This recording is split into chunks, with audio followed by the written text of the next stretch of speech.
views and opinions expressed in this program are those of the participants and do not necessarily reflect the views of BronxNet or the program underwriters. Hello and welcome to Open BXRx, BronxNet special coverage providing you the latest information, services, resources, and local events taking place here in the Bronx and virtually throughout the pandemic. I'm your host, Sonyi Lopez, and today is Tuesday, October 6th. Coming up, this Hispanic Heritage Month, we're discussing Latino essential workers. We'll learn how Hispanics in Philanthropy has been assisting them throughout COVID-19. Then, Bronx Bound Books is a bookstore that comes to you. Stay tuned to find out more about this traveling bookstore and where you can find them in a neighborhood near you. After that, have you visited the Woodlawn Conservancy? Did you know that you can visit the graves and learn the history of Hispanic notables buried here in the Bronx for Hispanic Heritage Month? We'll learn about that and the Woodlawn Conservancy's self-guided tour commemorating the 100th anniversary of the women's suffrage and equality movements. And we'll learn more about the Mont Film Festival, a festival with the mission to elevate the Bronx film scene here in our borough. So stay tuned. Open BXRx starts now.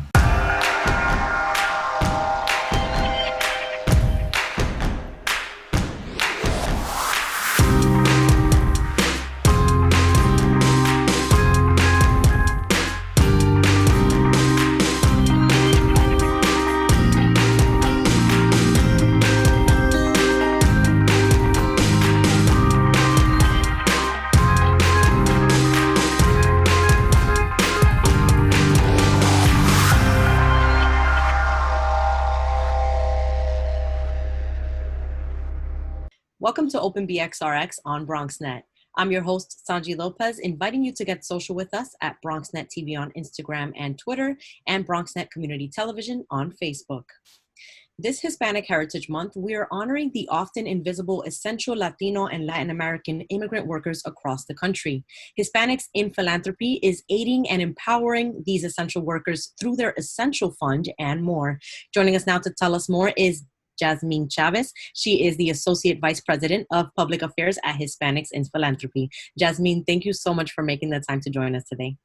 Oh, of course. Thank you so much. We're so excited to be here. So muchísimas gracias. Claro, claro. For those who are not familiar, I gave a little introduction, but please tell us more about Hispanics in Philanthropy. What is it and what is HIP's mission? Beautiful. Well, thank you so much, Sonyi, for having us on here today. So Hispanics in Philanthropy has been around for over 37 years, and contrary to the name, a lot of people think that what we do is we help rich Latinos or Hispanics figure out where their money goes. That's not what we do. For over 37 years, we've been strengthening Latino leadership, influence, and equity by leveraging philanthropic resources into impactful investments into the Latino community in Latin America, Caribbean communities. And we are actually headquartered out of the San Francisco Bay Area in Oakland. But we have a presence across the country in Miami, New York City, Washington, D.C., Los Angeles, Chicago, Phoenix, San Juan, Puerto Rico, as well as Mexico City and Costa Rica. And really our goal is to really promote stronger partnerships between organized philanthropy and Latinx communities really on the ground, whether, again, it could be in the United States, it could be in Puerto Rico, it could be in Venezuela, it could be anywhere really. And our goal is to really be able to fund and get organizations funded and connected to the right resources immediately within philanthropy. And then within philanthropy as well, we started as a PSO, a philanthropic serving organization, and today we continue to do that work. But we're also an intermediary and a donor advisor. So that means that since 2000, we've partnered with more than 175 funders to invest over $70 million in grants to more than 800 nonprofits. So there are moments where there are large funders who have an idea or who have questions about who is doing the work where, or what it is that we're seeing on the ground. And our role is to be able to provide that perspective of what is happening to Latino communities across the Americas and say, hey, give your money over here, or hey, we need money over here. And we really do that in a variety of ways to make sure that our funders are being engaged and connected directly into the community.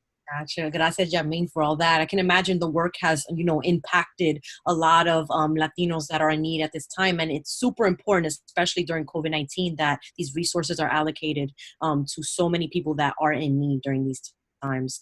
So I wanted to discuss, of course, the disproportionate impact that the pandemic has had on Hispanic immigrant communities.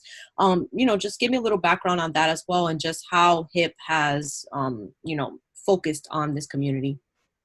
Yeah, of course. And it's a really great question. I mean, I think it's no surprise for us here in New York City. I'm here in New York based in Harlem.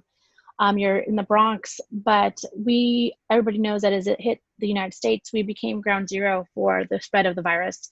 And so really early on here in the beginning of March, we immediately started to kind of put our ears to the ground and understand what was happening. We knew that what was about to happen in New York City was about to happen in the rest of the country, and really nobody was paying attention to it. Or I think people just weren't taking it as serious because they weren't living this collective trauma that I think New York Latinos were feeling, especially in Queens, especially in the Bronx, as we saw it really kind of take a stronghold. And for, at the height of the pandemic, we saw, I think at one moment, it was about 37 to 40% of the deaths in New York City were actually all Latino immigrants or Latino-based deaths. And so that for us was obviously not a surprise, as we know that our communities, especially here in New York City, but also across the country, our communities are the essential workers. They are service workers. They are even when we think of doormen here in New York, right? So these were people who we knew that there was no relief for them in the sense of they couldn't work from home. You're talking about a community that over 70% of that group cannot work from home. Especially as we're looking at day labor, domestic labor, childcare industries here in New York City, where those wells of income completely dried up. So for us, it really wasn't effectively responding to just today's the inequity of how the virus was hitting, but looking at the systemic failure and looking at how are we dismantling these systems that had failed us at our core. So for us, one of our larger work is really being able to flatten kind of this inequity curve. And being able to try to figure out, based on our relationships, based on how we had done the work, and not just in the US, but really also in the Americas, about where and how quickly we could get money into the community. And so because of that, we were able to really do a few different things pretty quickly. Throughout, I think since April till now, we have been able to raise and give out close to $10 million. We started out really looking at farm workers. That was one group of essential workers who we immediately knew there was no break for them, right? If farm workers aren't in the field, none of us are going to get our food. So we worked with Justice for Migrant Women. Monica Ramirez was a phenomenal leader in the community in her group. And we also partnered with some concert promoters, and we created an event called Altísimo Live. And so you're talking about Kate del Castillo, Eva Longoria, we had Gloria Trevi. I mean, we had some of the big industry names and actors come in and help us raise. I think we raised over $600,000 just by everyday donors in probably in the course of 4 hours that night. And that for us was okay, we know that there's a hunger for people to do something despite the threat of something so big. So we started with that Farm Worker Pandemic Relief Fund. We've been able to raise $3 million for farm workers. We've provided, I think, over 5,000 masks to farm workers that HIP funded directly ourselves, especially here in New York State. I think in New York, we sent about 3,000 masks upstate and into Long Island. And that was April, right? This was before we knew if we needed masks. This was just as a safety precaution of let's get you something. And then from there, it kind of became our work around our essential fund. And that for us was to really provide relief efforts and provide resources to the community to help them cover, because the conversations that we heard from organizations were they had really pulled out all strings, everything that they had in their budgets, operating, marketing, outreach, to just get people rent money, grocery money. Funeral expenses was a huge one in New York City. And so we created this fund to be able to give organizations, I think close to $3.5 million, to say, here's some money that we know you need to provide immediate relief and help us get it out into the community. And this was really across the country. And then with that, we also did, we have a fund called the Power Up Fund that we started last year. And the goal for that is to really build wealth within the Latino community and be able to help us support our Latino small business owners. But with that, what we did and pivoted pretty quickly is to be able to raise funds for Latino and Black-owned small businesses here in the United States.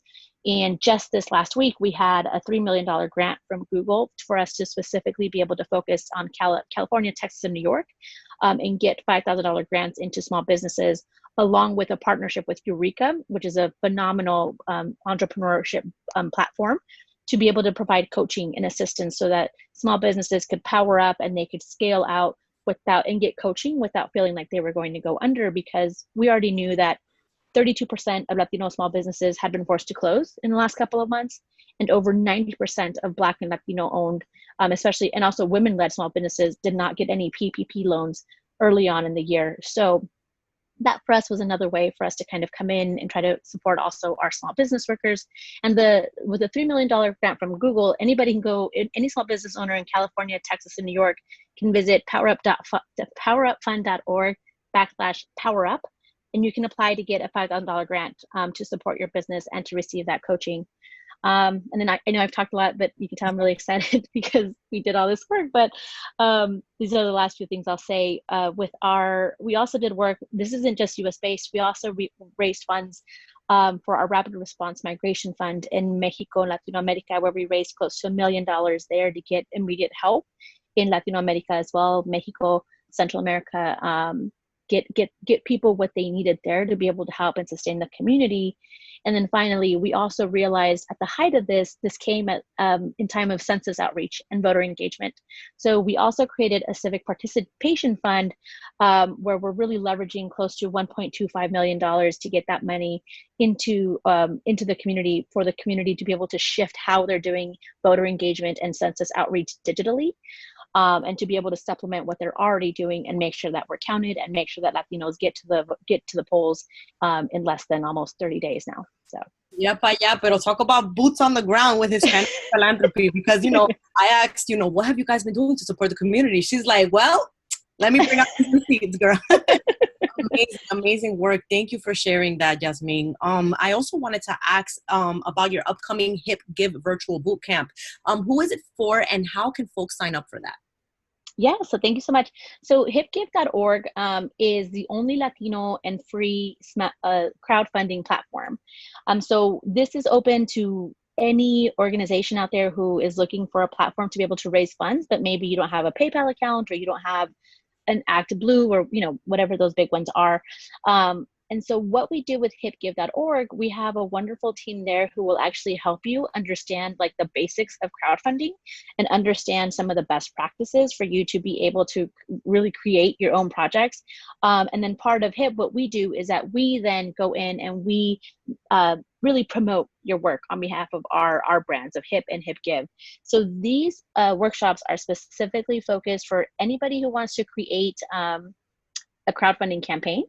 They are free, they're open to the public, and I'm actually looking for the dates right now so I can share those with folks.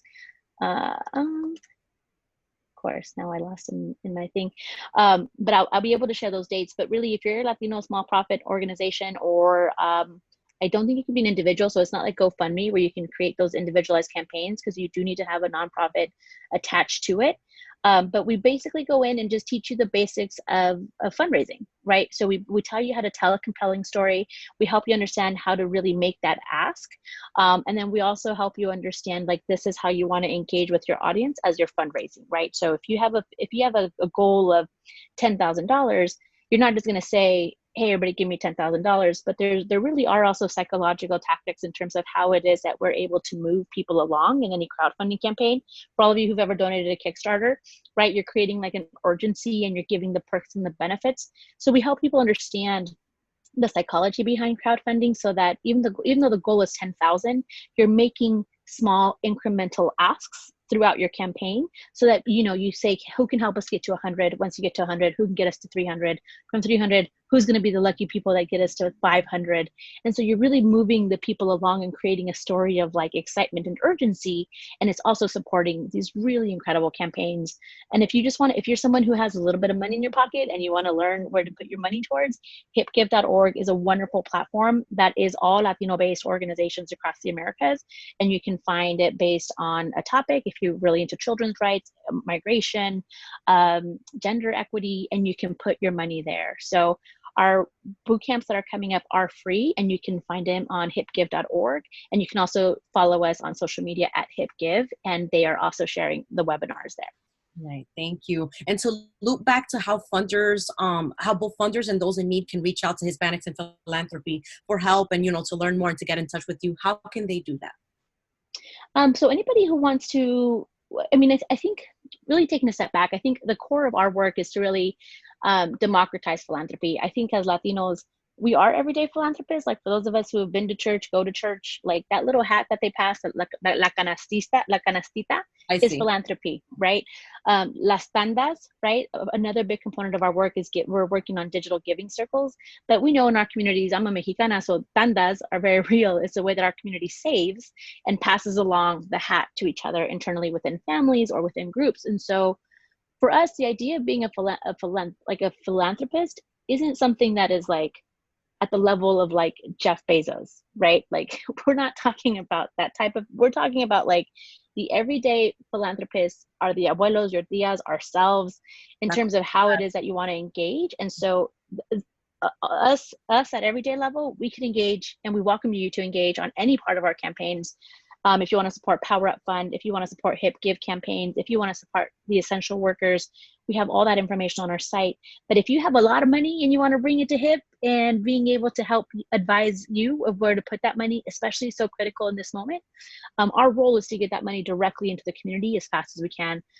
So you can always reach out to us directly from our website. You can reach out to me, Jazmín at hiponline.org, and we will connect you to our programmatic teams and be able to allow you to do some good, and really kind of give back in a way that is really impactful and that really elevates, especially the community at this time.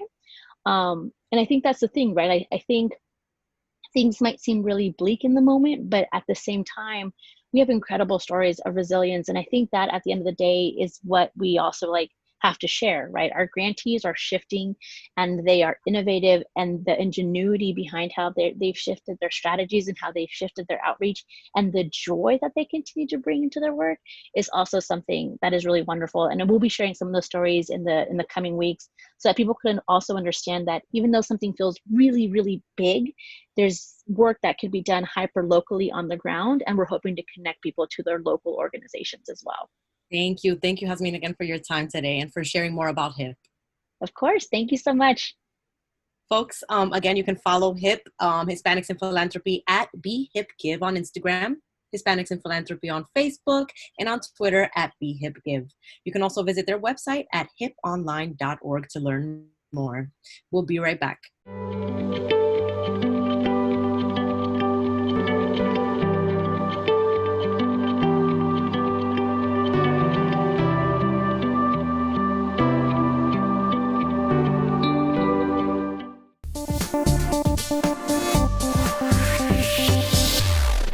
Welcome back.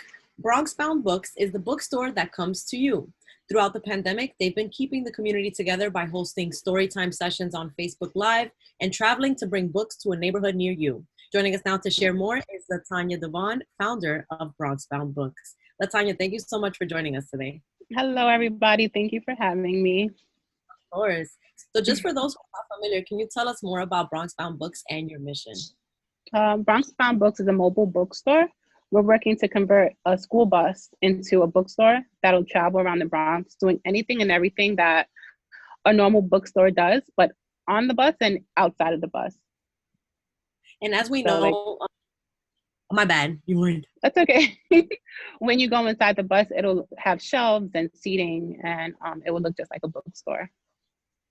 As we know, you're a grassroots run initiative. It's just you running Bronx Bound Books, right? Mm-hmm. And some great volunteers from the community. It's not like just me. There's just so many people that have been pitching in and donating books and giving me a ride because I don't have the bus yet. But I'm working on that. There's some things happening in the future. But friends will pick up some books for me and bring them to storage. So it's me, but it's fueled by the community. Yes, that's beautiful. How have things changed COVID-19 with all the plans with the traveling bookstore for you? So last year, we were out at so many different events throughout the summer. And this summer and spring, we were booked for way, way more than we did last year. And due to COVID, we weren't able to be out as much. We just started at the farmers market, the James Baldwin Outdoor Learning Center at Clinton High School. So that's one of our first events that we've, been out to in the community. And we've also been at Drew Gardens in West Farms giving out books. So we are getting back out there, but not as much as we had planned. And how are people receiving it? How are people receiving the Bronx Bound books, traveling bookstore? You know, as we know, libraries were shut down for a while due to COVID-19, and they're Mhm. still closed. Like, people still can't physically go into a library, but you go Yep. to people to sell books and also give out books at Yep. times. They're available as well. How have people been reacting to you, you know, at the James Baldwin Outdoor Learning Center? It's been great. We've been so well received. We're getting requests to be in other parts of the Bronx. The families that reach out come every week. Everyone knows what they're looking for. There's something on the table that they've already read. They like to talk to me about it. And it's just like a really good vibe out there at the farmers market every Saturday. And we have some regulars. I love to see that people come back, and I'm getting text messages about the books because the books are $1 and they're in amazing shape. We're just selling books for $1 to raise money to finish, you know, everything that we want to do with Bronx Bound books. So it's an amazing experience. It's amazing. And for those who are still worried about, you know, going outside, you do have some sessions on live on Facebook. You've been doing it since the beginning of COVID. Can you share more about your live story times featuring guest readers, authors, and poets? So you said it. We feature some amazing people, everyday people mixed with like authors, like you know, people that you've already read or people that you don't know. And it's been a great experience because it's a way to connect through books. And sometimes, you know, we don't have access to books, or sometimes you didn't read a book and now that you saw it on a story time, you know, you may look for that book as well. So it's been a great experience.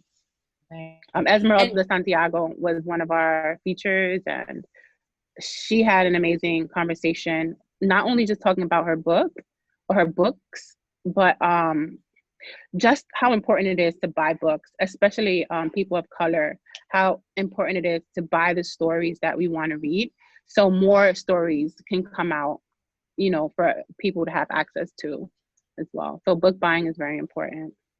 Yeah, I also read that through COVID-19, through the pandemic, book selling has surged. Like, people have bought plenty of books because, you know, they're stuck at home. They want to kind of escape, you know, the convulsions of what happens in life and like all the news that's going on. We've been affected so in our communities, especially the Bronx, you know.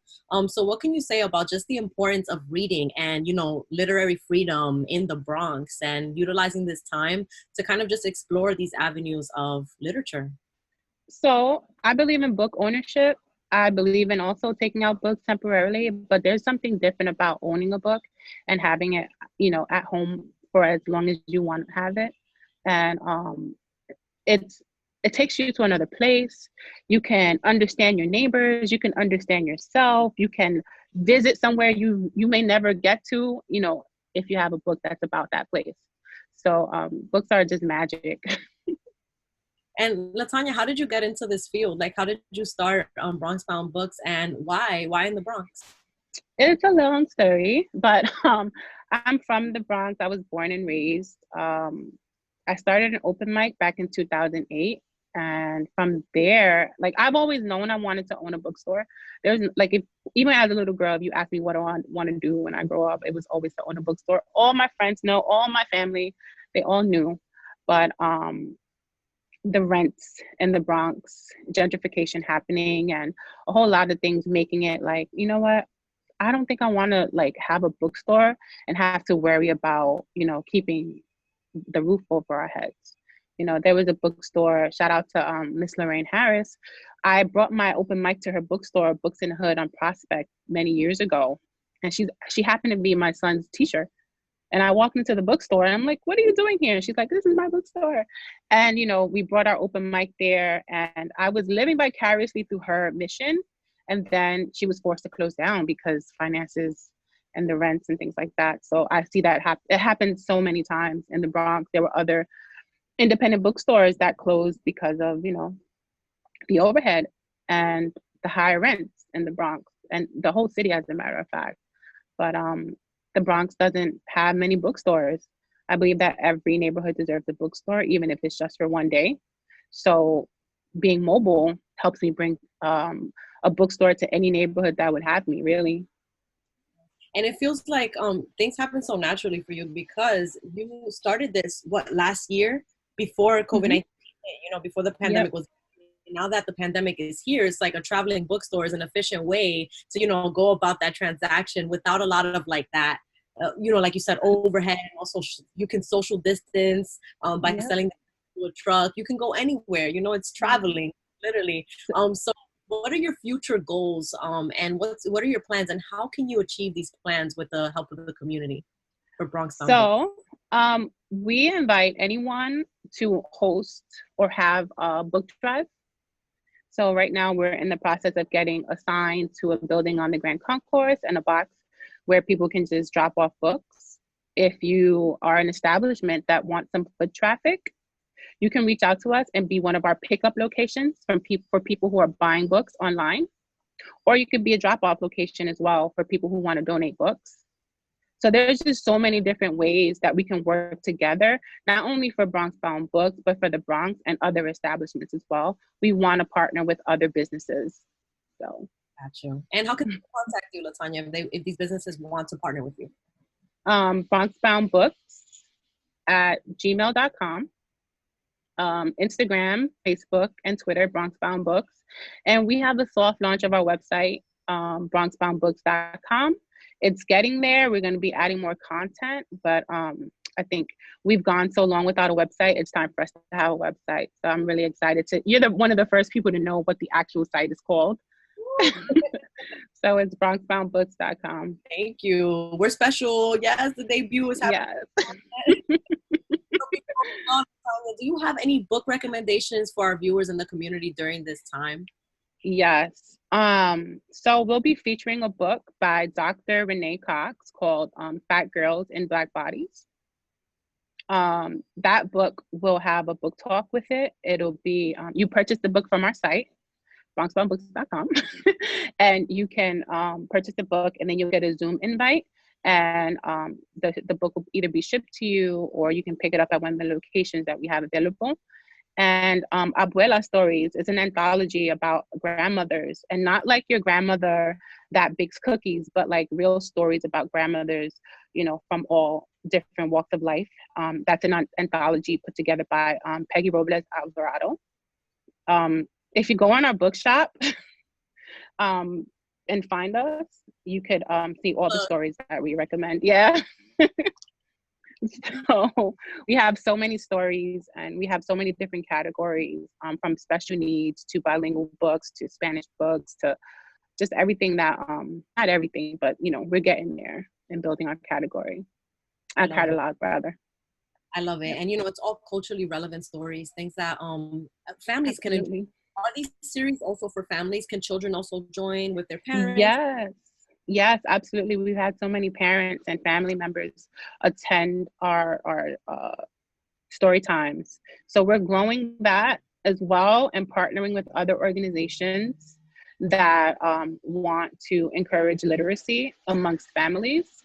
So we're creating programming for family engagement for other organizations that center around literacy.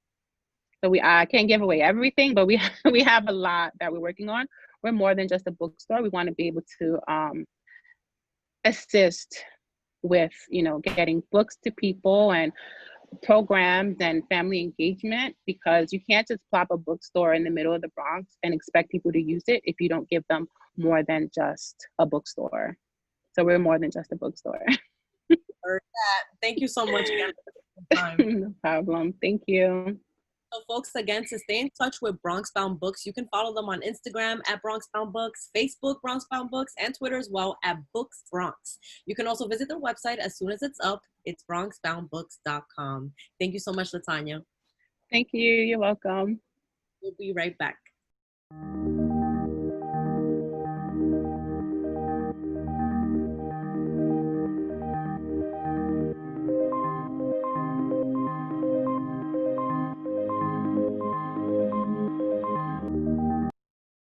Welcome back.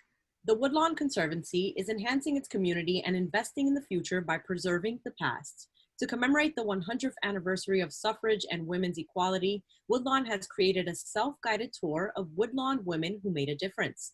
Joining us now to tell us more is Mitch Rose, President and CEO of the Woodlawn Conservancy. Mitch, thank you so much for joining us today. Thank you so much for the opportunity. I appreciate it. Of course. So just for folks who are not familiar, can you give us a little background about the Woodlawn Conservancy? Absolutely. So the Conservancy, just like the cemetery, is a nonprofit organization. But the Conservancy was established in 1999. The cemetery goes all the way back to 1863. And the purpose of establishing the Conservancy was to create a opportunity to enhance the cemetery's preservation. And doing so, we create a different relevance to the cemetery in the community. And we build a community of supporters to help build our preservation efforts and conservation efforts at the cemetery. So it's kind of a symbiotic relationship, if you will, but it also advances specifically educational initiatives, which are part of the 501c3 process, making sure that there's programs, different types of events and things of that nature that promote educational opportunities. Right. Thank you so much for that, Mitch. How have tours and activities and these types of events changed at the Conservancy due to COVID-19? Great question.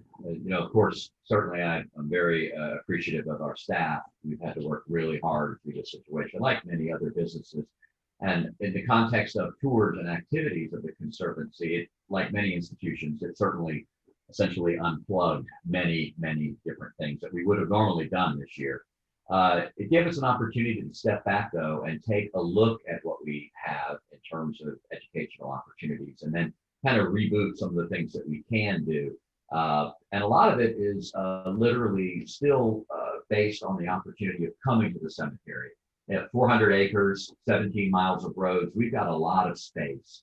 It's very easy to maintain social distancing in Woodlawn. There's almost no traffic moving through the cemetery whatsoever in terms of vehicular traffic.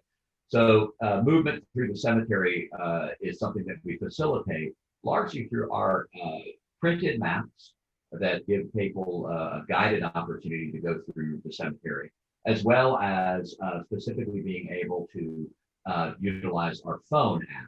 And our phone app has about 15 or so different tour information. And that, what I mean by that, of course, is the specific ability to take a kind of a Google Map style phone, direct yourself to a particular interment site of a notable that you want to go pay your respects to. And then additionally, on the app, get some other information, whether it be something we got through a historical source of some nature. I think we have a couple of YouTube links, for instance, things of that context to kind of revitalize what you're learning about. And of course, trees. As you can see, we have a lot of trees. We have about 6,000 plus trees. And naturally, as a level 2 arboretum, and myself having a horticulture degree, we took the time to make sure that the tour of the trees is such that you can learn about the unique species, you can learn about how these trees grow, their overall habitat, maybe even think about something you want to bring to your yard or a tree you've seen somewhere else. And we're proud of the detail that's associated with that because it does help people study and learn. And I know a couple of our viewers will be a little confused. Is cemetery really, beautiful place to admire nature? I mean, we see right behind you, Mitch, that, so many trees at the Woodlawn Conservancy. It's more than just a cemetery. And this is why folks should definitely visit and learn about these historical figures that are here in the Bronx, that we may not know about. Leads me to my next question. Can you tell us about the Woodlawn Women Who Made a Difference, the self-guided tour, and some of the women we can learn about during this tour? Yeah, absolutely. So this past August was the 100th anniversary of the ratification of the 19th Amendment. And of course, at Woodlawn, we're proud to have many of the women who were dedicated in that movement interred at the cemetery. So we feel certainly obligated and honored to recognize them in really unique ways and give folks, young people, especially today, the educational opportunity to learn about some of the challenges that were here 100 years ago that also were injustice and things that are very similar to what's happening today. So that said, it's all about partnerships. In our case, the great-granddaughter of Elizabeth Cady Stanton, Colleen Jenkins Solon, is an active participant with us, and she has helped us in this process that ultimately led to the Woodlawn Women Who Made a Difference map. Her, as well as Amelia Bundles, who happens to be a board member on our conservative board of directors. And she's the great granddaughter of Madam C.J. Walker, America's first female self-made millionaire. And we really enjoy the opportunity to have these people involved with us, because through their support and guidance that we were able to ultimately make what you're describing, this unique experience. And that map and that experience really got a kickoff with a big bang. I know we sent you a little footage. I don't know what footage is not or going to be in here at all, but we had 4 members of the all-female pro skydiving team jump out of the sky and land at Woodlawn on August 20th to help celebrate, obviously, Elizabeth Cady Stanton, but equally important, bring a big attention to the fact that the same, like I said, the same type of motivated people to challenge social injustice exists today. And they wanted to highlight that. So they couldn't think of a better way to do it than to leap out of a helicopter, 4,000 feet, 4,500 feet up in the air, and then land at Woodlawn. And then obviously we went to the internment sites and laid some wreaths and things of that nature. So it was a really cool event, and a neat way to kind of highlight, the notables that are here and create some kind of interest in bringing back history to some extent. That is amazing. We just shared some of that footage while you spoke. Another thing I wanted to share with our viewers is that Woodlawn Conservancy also celebrates Hispanic Heritage Month by preserving the legacy of notables such as Celia Cruz and Pedro Knight. Please share more about this and which other notables we can learn about at the Woodlawn Conservancy. Yeah, very important, absolutely. For the last couple of years, in conjunction with the Celia Cruz estate and the Legacy Project, we've held a exhibit in our one of our buildings of the memorabilia of her life, photos, personal photos, dresses, wigs, things of that nature, and an exhibit, a museum exhibit style that people could walk through. And then ultimately, 3 days after the third day of the event, we held a salsa concert, which last year we had about 3,000 people come through the cemetery over the period of those 3 days. Unfortunately, of course, we were unable to do so this year. We anticipate and hope to be able to bring it back next year. But it was a real big opportunity for us to recognize the legacy of Celia Cruz and also honor her fans, because that's what she wanted to do. In fact, she chose Woodlawn because of its accessibility to allow for her fans to come and pay her respects. We have many other notable Spanish-speaking individuals of great experience in their lives. One of them is Admiral David Farragut. He was born of a Spanish-American immigrant, and he's interred here. There's a unique monument, it's like a mast, actually, what it looks like at the cemetery. And that particular gravesite is actually a National Historic Landmark, which is inside of the cemetery, which is a National Historic Landmark. So we have a National Historic Landmark inside of a National Historic Landmark, and it's none other than Admiral David Farragut. And when you study his life, it's pretty fascinating, the impact he had. It's so impactful. As a matter of fact, I think it was 4 or 5 years, I guess it was 2016, we actually had the crew from the Farragut come on one of our flagging events. Annually, we flag, for Memorial Day, we flag, thousands of internment sites at the cemetery of our nation's veterans who are buried here. And we celebrated that particular year with the crew of the Farragut in front of the Farragut Monument, which was actually pretty cool. Sounds amazing. And although things will look a little different this year because of COVID-19, there's still an opportunity for you to visit Woodlawn Conservancy and, participate in some of these self-guided tours. So please check them out at thewoodlawncemetery.org. Mitch, I also wanted to ask, Woodlawn's Preservation Training Program offers career and workforce development for students in our community. Can you tell us more about Woodlawn's Bridge to Crafts careers and educational opportunities for Bronx youth and the landscaping and horticultural program? Who qualifies and how can they sign up for this? Absolutely. So for about 6 years now, we've been running the Bridge to Crafts program with our great partners. It's a combination of classroom training and hands-on training. And you might immediately say, well, how would that work at a cemetery? Well, for starters, it works because we have just about every kind of granite, limestone, and rock you could imagine here. It's called monuments and mausoleums. So we have the laboratory, if you will, of the stone types that is actually the foundation for young men and women to learn a career in masonry preservation. And we have a retired bricklayers union, we call them a resident craftsman, who leads that program. And throughout the course of the 10 weeks, takes about 18 to 20 young men and women. They all have to be of the borough. They have to be from the boroughs, one of the boroughs, 18 to 24 of age, and have a high school diploma or its equivalent. Those factors allow them to get interviewed and take some exams, and if they get selected, they enter this program, this hands-on program, as well as a classroom program. It's been going on, like I said, now to the point where we've almost graduated 100 people over these 6 years, roughly 15 to 20 every year. We're really proud to say that this year, given the COVID, and I know you asked about activities and how COVID impacted, it absolutely had an impact on this particular training program because literally it was underway when COVID hit. But once again, thanks to the partners and our staff, we were able to come up with a kind of a Zoom meeting set up like what we're doing right now, where we could do a lot of the program's training virtually. And we graduated a smaller group than we had hoped. It ended up being 12. But that said, those 12 graduates went through the program and have done so in a really uniquely challenging manner given the circumstances. The landscape program is new.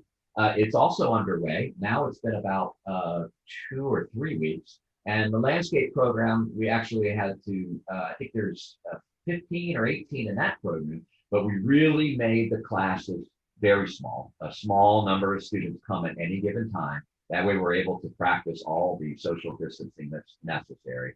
And we've been able to make that happen.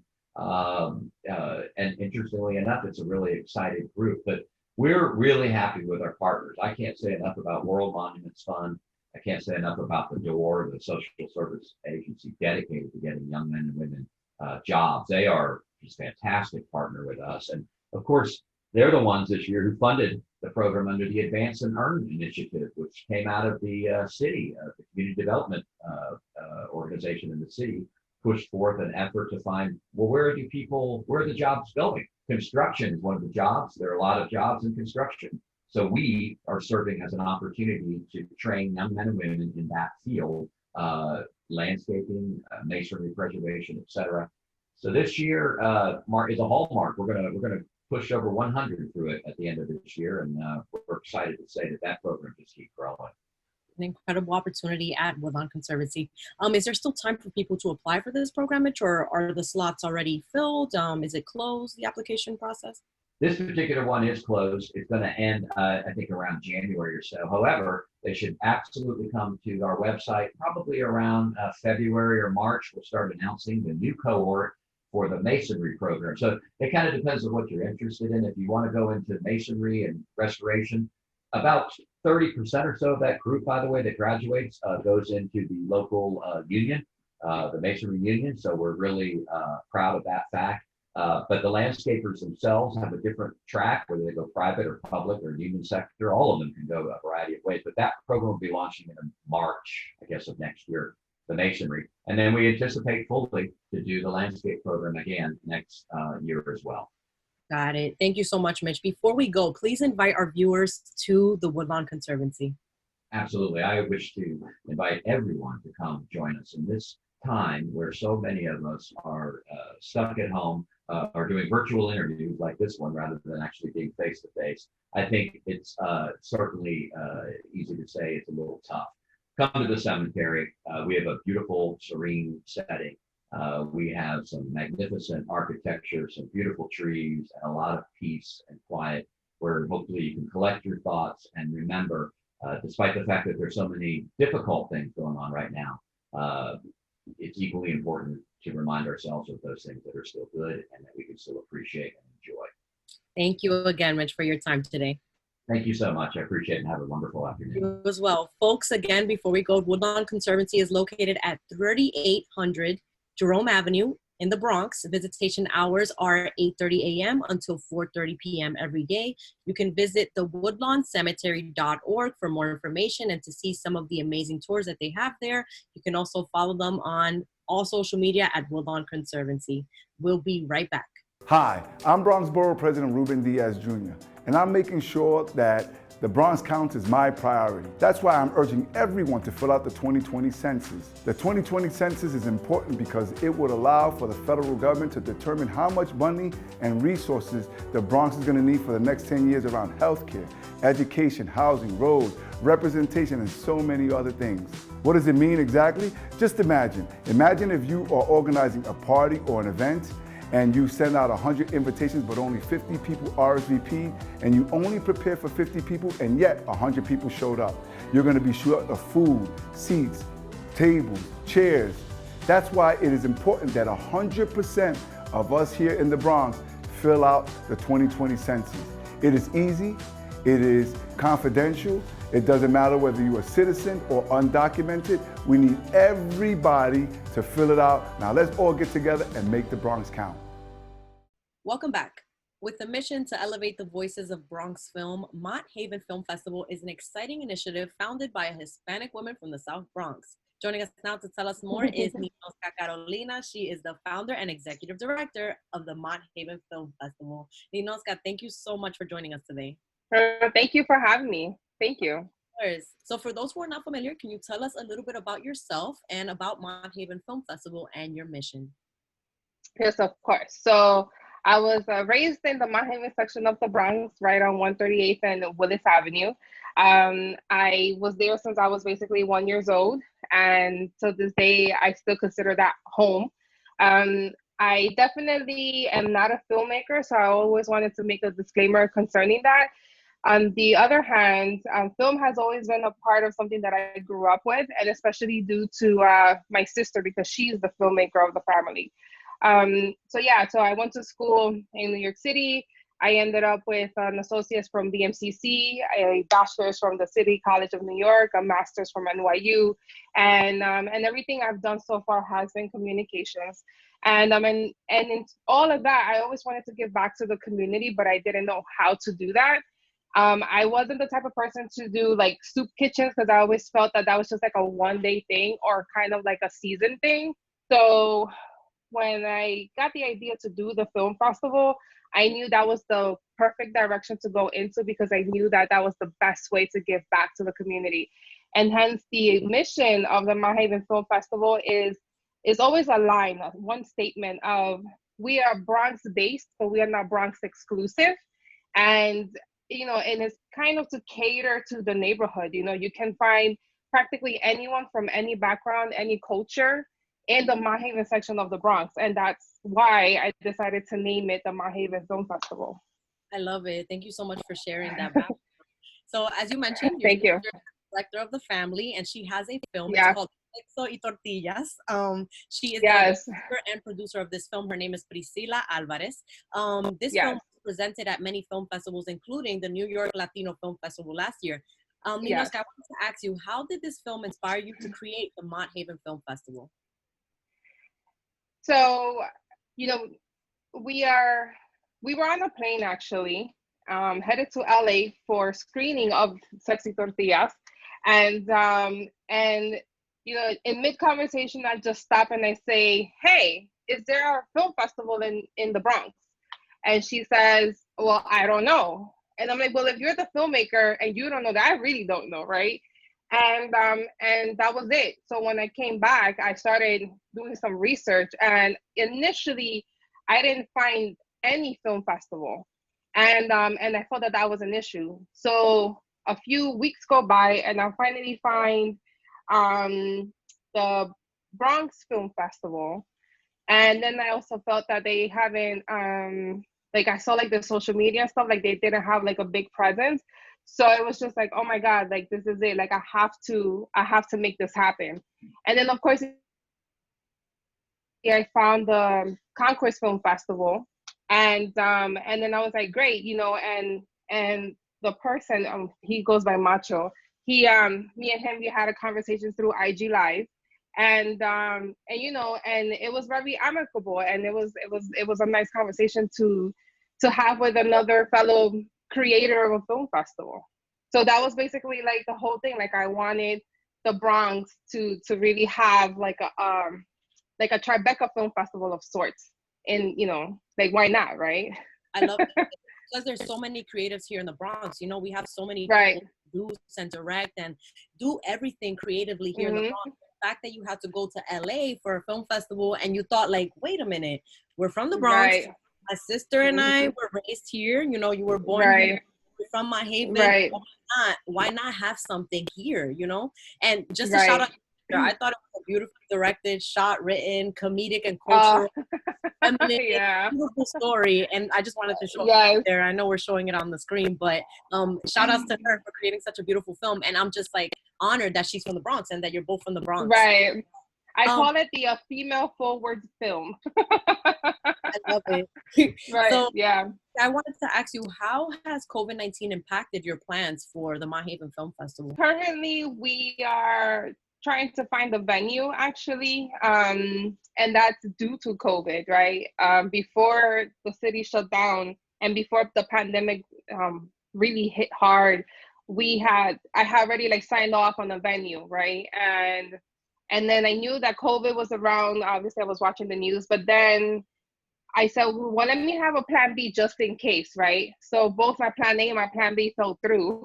And now I was kind of like, oh man, so now what do I do? Like, do we continue planning? Like, what do we do? And the team and I, we basically have a little brainstorm and we said, no, let's continue because we don't know. The film festival is in October. Mind you, this is like early March, right? And, you know, we just said, let's move forward. So we did, we opened up for submissions. We were, you know, like doing stuff on live. We were doing live interviews on IG. We were doing a lot. And, you know, just to get the word out there, we were contacting schools for film students to submit. So we were doing a lot behind the scenes just to get the word out there. And of course, everything was, you know, either through Zoom or through email. And now that October is here, we had to make the decision to reschedule because I have made the executive decision of not having a virtual film festival, because for those that have gone to a film festival, you know the ambiance is completely different. Like, you want people to laugh when the director like made that line for them to laugh. So you kind of want to hear that happen. And I've seen that firsthand with my sister. And then so I feel like it robs away from all of the hard work that the team, like the film crew team, has put in. So like, I don't want to do virtual, so I'm just kind of waiting it out to see when we can have it in person. Got you. Hopefully in December, because I want it to be like in 2020 still, you know? Yeah, fingers crossed on that, and, you know, best of luck. Yes, for sure. Yeah. Somehow I know that you're figuring out how to, you know, socially distance and figure out how to bring people together during these tough times. But we definitely need to keep that creative, you know, juice right. from the Bronx, keep people up and, you know, and excited about film. Especially since, you know, movie theaters have been closed for this long. Like, we haven't really had access to local independent films, and I would love to see. Shout out, you know, to Macho. You mentioned the Concourse Film Festival. Yeah. We have BX Film 48, the Bronx Documentary Center, and so many different initiatives that are trying to keep this, the film, you know, life alive. And the same thing with you with Mott Haven Film Festival. So thank you for what you're doing. I wanted to ask you about just the importance of local filmmaking during this pandemic and why the Bronx needs creatives to continue making film, documentaries, content, etc. Right. So as an artist, you need to be able to take out that energy somehow, right? So let's say you're a writer. Write it out. You know, it doesn't have to necessarily be about the pandemic, but it could be about, you know, being stuck in the house and, I don't know, not being able to find your favorite cereal. I don't know, right? It could be about anything. So definitely, if you're a writer, you have to write. If you're a reader, you would read, right? But a filmmaker is a little bit different because you tree and you're like, oh my God, just come up with the most grandiose story. And now you need to find a crew to direct it, and you need like a producer, you need camera people, you need all these different, you know, a crew basically. And even if you have a skeleton crew of 2 people, like, you still need to be safe. You still need to have social distancing. If you have an actor for that, you know, for that inspiration that you have, you need to make sure that everyone is COVID free, because you don't want the art to start like another pandemic or another cluster, as our beautiful governor calls them, right? So we do have to be careful, but at the same time, we have to continue. So if you're, into photography, just wear your mask, walk out, make sure that you're socially distanced, and just take the pictures. And for a filmmaker, just go outside to the park, again, follow the safety precautions, but see what inspires you. You have to stay in the now at the same time, but you just have to do it a little bit different than you would normally do it.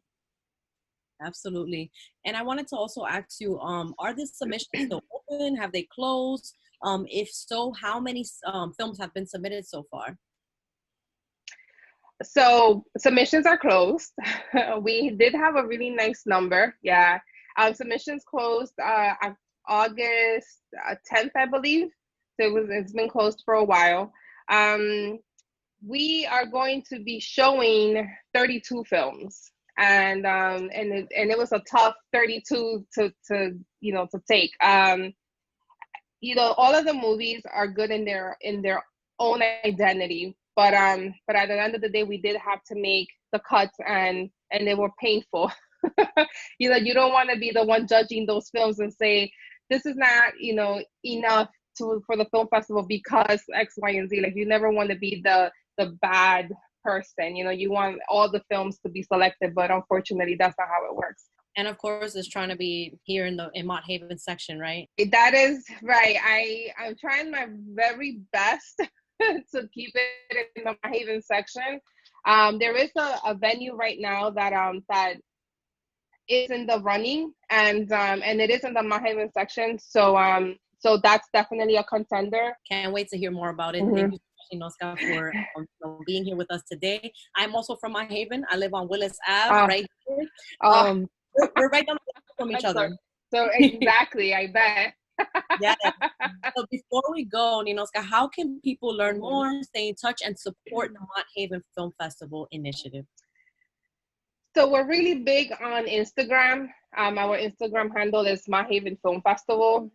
Definitely, that's the main platform that we use for communication within, from us to the public and the public to us.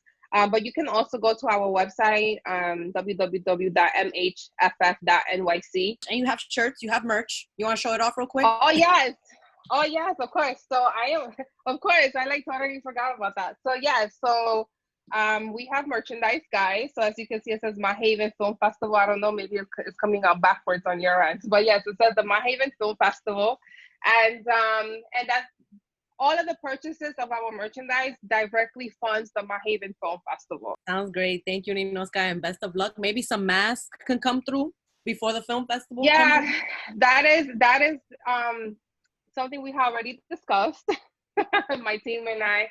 And they're being printed as we speak. Thanks again for your time. Oh, thank you. Have a great one. So, folks, again, you can stay tuned for more updates on independent films and the upcoming Mott Haven Film Festival coming soon to Mott Haven here in the Bronx by going to their website at mhff.nyc. You can also follow them on social media at Mott Haven Film Festival. And that's all for our show today. Thank you for tuning in to BXRx. I'm your host, Sonyi Lopez, wishing you and your family safety and wellness now and always.